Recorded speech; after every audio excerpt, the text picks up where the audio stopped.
E se eu te dissesse que um homem sozinho conseguiu convencer milhões de pessoas a abandonarem sua humanidade? Esta é a história perturbadora de como Adolf Hitler hipnotizou uma nação inteira. Alemanha, 1918. O país está arrasado após a Primeira Guerra Mundial. A economia está destruída, a inflação é astronômica e o povo alemão se sente humilhado pelas condições impostas pelo Tratado de Versalhes. Neste cenário de desespero, surge um homem com promessas sedutoras de restaurar a grandeza alemã. Adolf Hitler não era um líder nato, era um pintor fracassado, um soldado comum da guerra. Mas ele possuía algo raro, uma habilidade extraordinária de manipular emoções coletivas. Ele entendeu algo fundamental sobre a psicologia humana. Pessoas desesperadas buscam respostas simples para problemas complexos.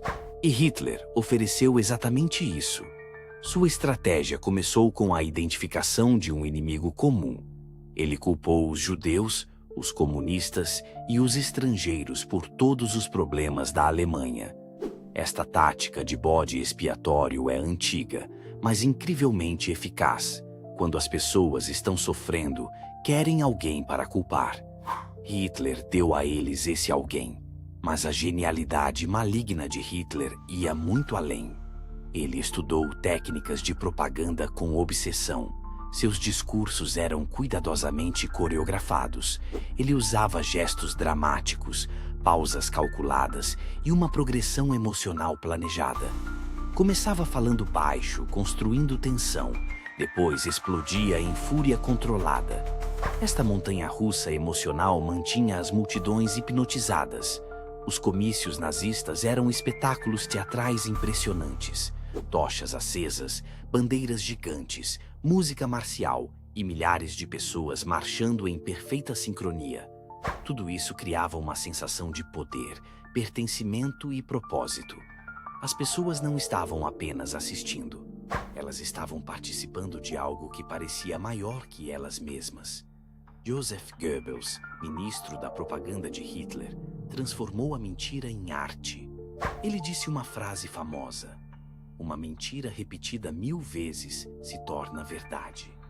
E eles repetiram suas mentiras incansavelmente. Através de jornais, rádios, filmes e pôsteres, a mensagem nazista invadia cada aspecto da vida alemã. A educação foi completamente reformulada.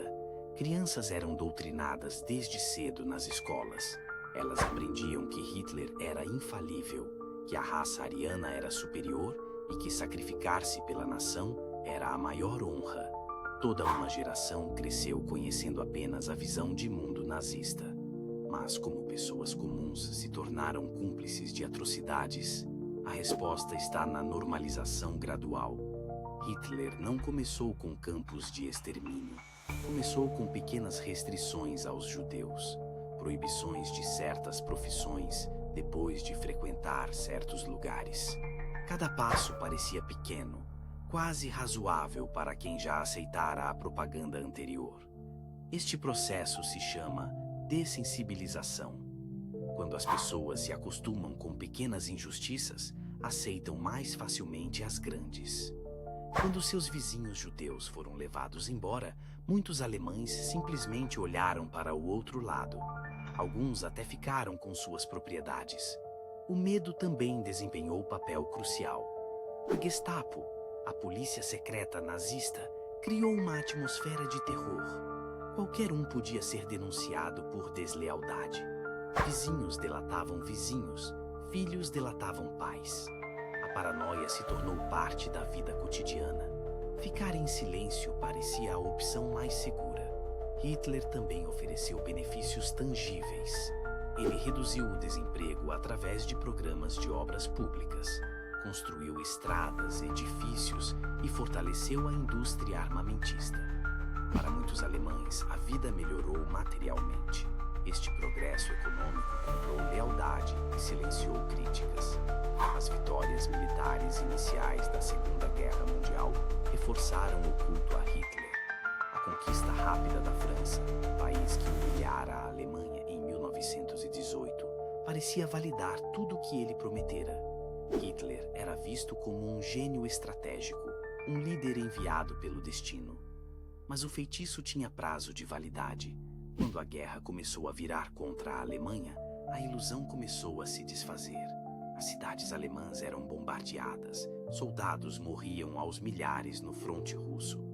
A realidade brutal finalmente penetrou a cortina de propaganda.